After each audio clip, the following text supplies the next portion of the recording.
สวัสดีครับมาพี่น้องนี่ครับนี่กินก้อยเนื้อเอามือหยิบไปตลาดมากลับมาวันนี้เรื่องฝนตกก้อยเนื้อเอามือแล้วซื้อผักกาดตัวมะละที่ลกน้ำมันเนี่ยก็ปักแปลวหลายอย่างอยู่ครับมาตลาดพอดีเลยฝนตกรอดตัวไปมาดูกันนะครับเนื้อกับประกาศฝนตกน้ำนะครับน้ำเลยครับเราจะลืมกดติดตามช่องนาชาแนลก็เป็นนาชาแนลน้ำเด้อครับทาง YouTube หรือเพจนะครับครับมาเริ่มครับปล่อยครับข้าวเหนียวนี่ครับมา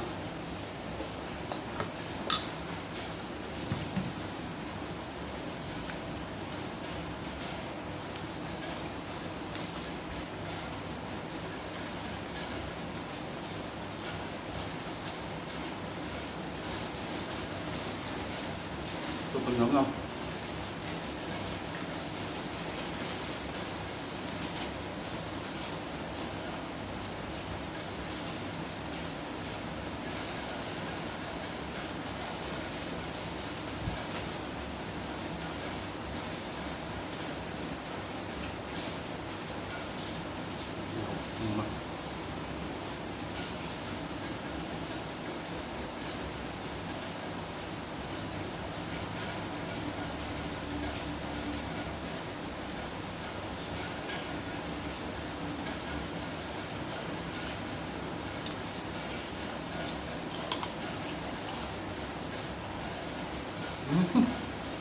ผ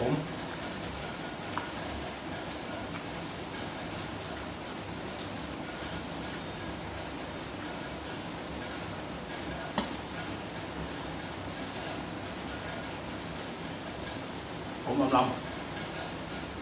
นี่ครับ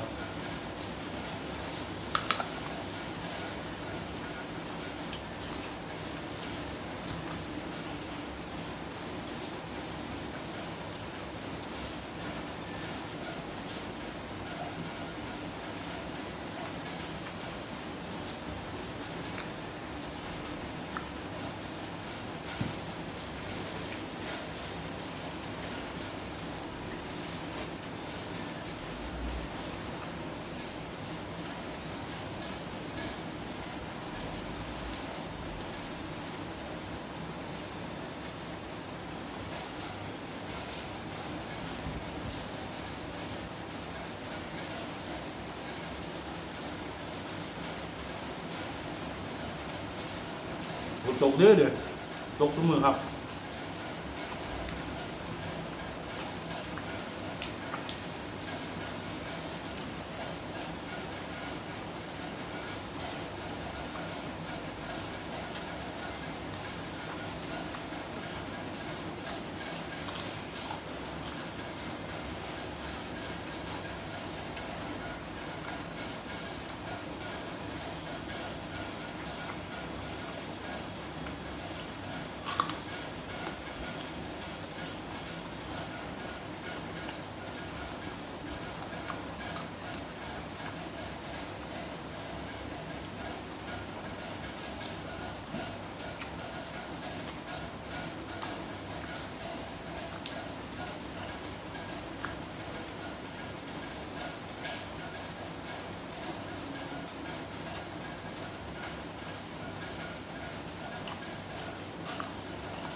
สุดยอด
คนประตกเด้อเลย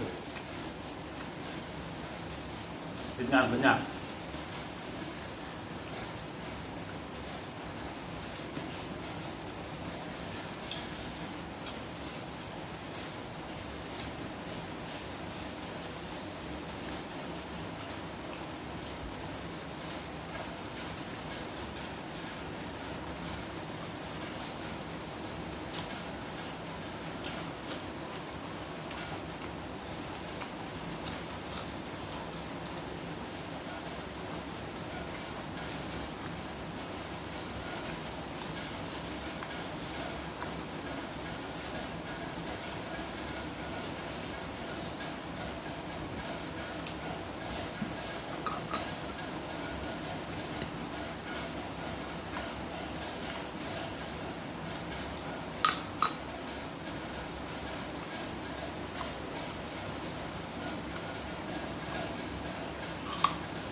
เราจะลืมกดติดตามช่อง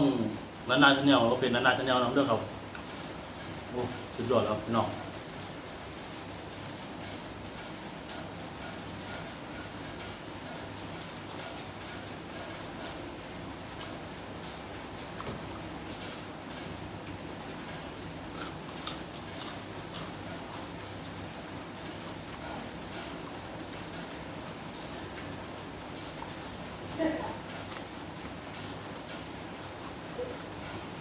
ขอลาเพียงเท่านี้นะครับ สวัสดีครับ